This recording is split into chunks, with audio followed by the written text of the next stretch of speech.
নবী করিম সাল্লাল্লাহু আলাইহি ওয়াসাল্লাম ইরশাদ করছেন, যখন আজরাইল আলাইহিস সালাম কোন যুবকের জান কবজ করে, যুবকের জান কবজ করার পরে যখন আজরাইল আলাইহিস সালাম আল্লাহর দরবারে যায়, তখন আল্লাহ তো সবকিছু জানে। তারপর আল্লাহ জিজ্ঞেস করে, তুমি কি একজন যুবকের জান কবজ করেছো?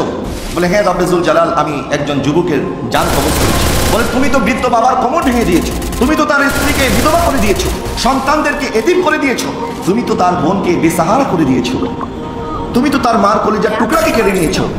আচ্ছা এখন বলো, তুমি যখন ওই যুবকের জান কবজ করেছো, তখন তার মা, তার বাবা, তার আত্মীয়, তার সন্তানদের কি অবস্থায় দেখতে পেয়েছো?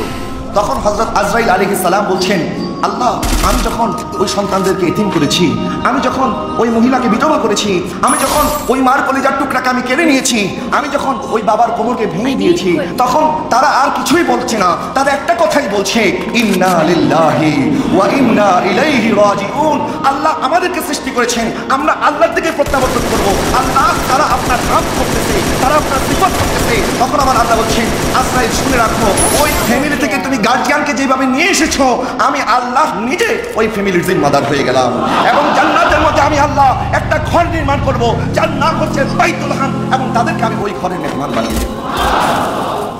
এইভাবে আল্লাহ ধৈর্যের প্রতিদান দিয়ে থাকেন। আল্লাহ বলছেন, ইয়া আইয়ুহাল্লাযীনা আমানুস্তাঈনু বিস-সাবরি ওয়াস-সালাত।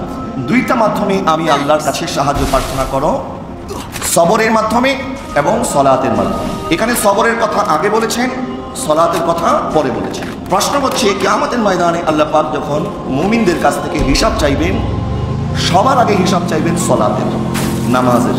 এখানে তো এইভাবে বললে ওইটার সাথে সংযোগ হতো যদি আল্লাহ সালাতের কথা আগে বলতেন, সবরের কথা পরে বলতেন।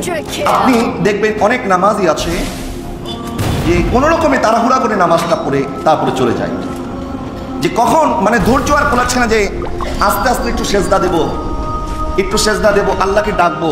ঠোকর মেরে মেরে ধান খায় না? অনেক মুসলমান এমন আছে মুরগির মতো সেজদার মধ্যে ঠোকর দেয়, অর্থাৎ দেয় আবার উঠায়। তো আমার নবী বলছেন, কিয়ামতের ময়দানে তার এই নামাজ তার মুখের মধ্যে মারা হবে, যে নামাজের মধ্যে কোনো খুশু খুদু নাই।